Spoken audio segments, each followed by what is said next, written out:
Rosemary was there last year. Last year? Yeah. 2008. Thank you.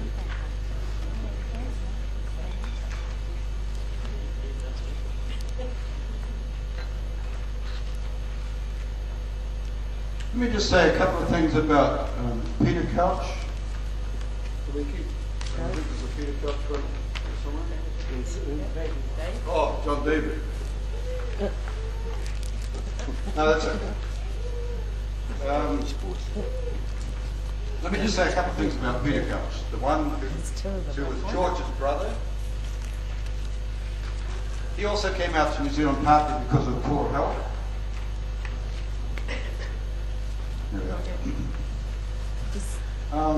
He taught for 5 years at West Christchurch High School, and then, like a number of Couches, joined the railways, New Zealand Railways. He was a goods clerk in Littleton. He moved to Oamaru, and then to Picton. And he was quite involved there. He was an active member of the Methodist Church, and he was a prime mover in re-establishing the Methodist Church in Picton, which is quite interesting because our father was in Picton and the railways at one stage. Now, Peter had 9 children, and their descendants are scattered throughout New Zealand. I think somewhere, yeah, there's the, if you just jump one page, you see Peter Couch, NZ descendants. Give it to Donald. There he is. There he is. Found it. Yeah. The eldest one went to Australia, and there's a descendant there in Canberra who's quite active in family history.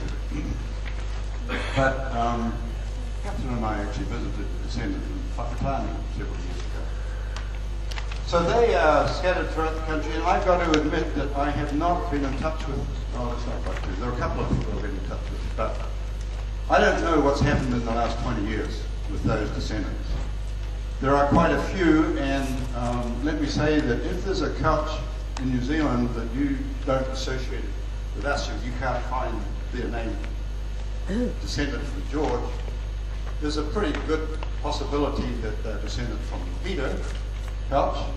And I think the easiest way to do it is simply say, who's your grandparents? And they'll be listed in this. There are also other Couches who sort of make the headlines from time to time. There's the one who competed in the Winter Olympics.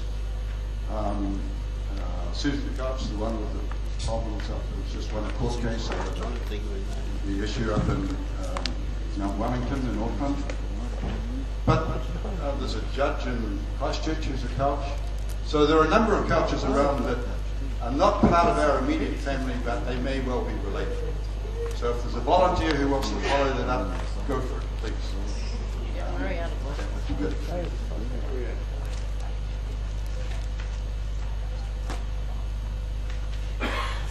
Okay, let me go back to George's grandfather, Peter, another Peter Couch. This is the one who was born in 1785 from 1859. For Dad, some of you may have been here when Dad launched his book, Right If You Remembered, and I couldn't get here, unfortunately, at the time, so I wrote some history and sent it to him, and it was available then. It's been available since, and I still have copies of it. And then there I've written a bit about that particular Peter Couch. Probably a couple of things to know about him. One is that I think he was a bit of a bad lad, and he was pressed. He was pressed into the Royal Navy.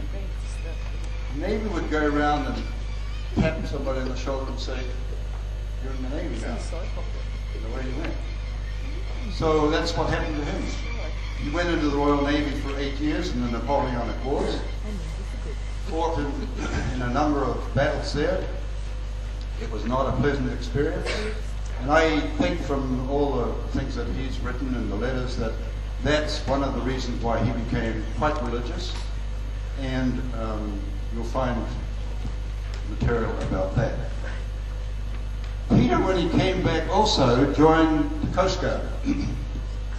And we can find, because of the Coast Guard, the British keep records of just about everything affected. So you can follow Peter Couch's family's locations along the English Channel from Folkestone down to Weymouth. About 4 or 5 places, and Peter was with me one year when we went to some of those places and could see where they lived.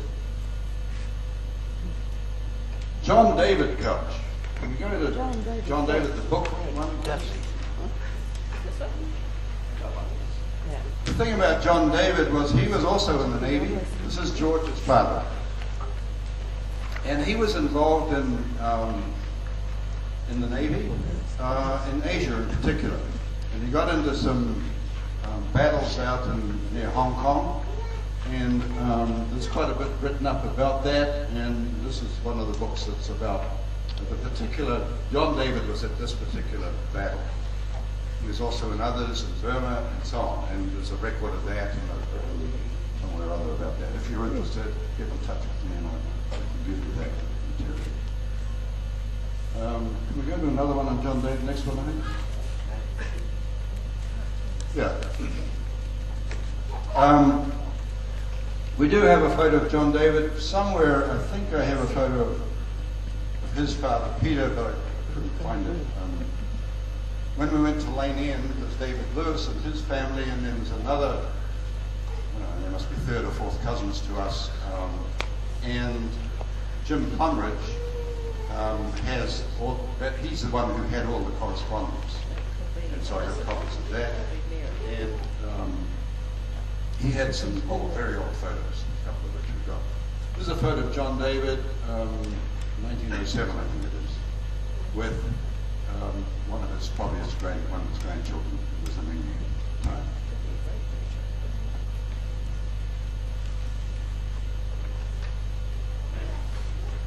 Can we just go one more? Or 2 more actually. Next one.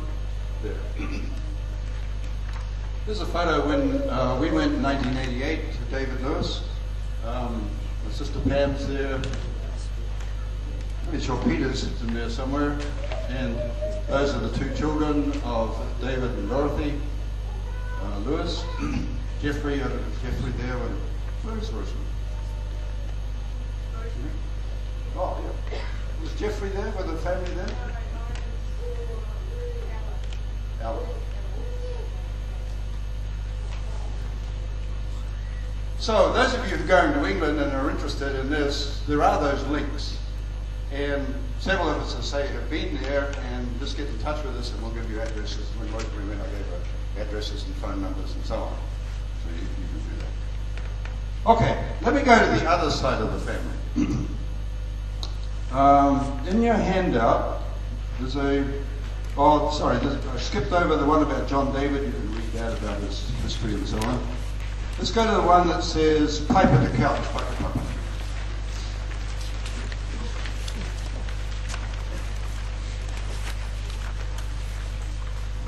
Kitty, of course, was a Piperter, and through the Piperters then we have the links back into Naitahu. So I've been quite selective here, but taken direct line to Whakapapa, and right at the top I've got Kuri and Tuhaipapa. Those are the 2 main hapu of Naitahu, and you are descended from them. Kuri is associated with Ngāti Kuri at Kaikoura, and Tuhaitara is associated particularly with the Tuahui that are scattered throughout. On the new whare, unless they've changed it recently, the plan was to have on the amo, where the front of the whare is the ridge comes down, and then the 2 poles that hold it up are called amo. One is Kuri, and the other is Tuhaitara. So, Te Raki Whakaputa was a Bokapuna of Kuri. Okay. And then his daughter, Hinekakai, married Turakotahi. And Turakotahi is descended from Tuahadiri. You hear about Ngai Tuahadiri. Tuahui people use that term. And that's the line from Tuhaitara.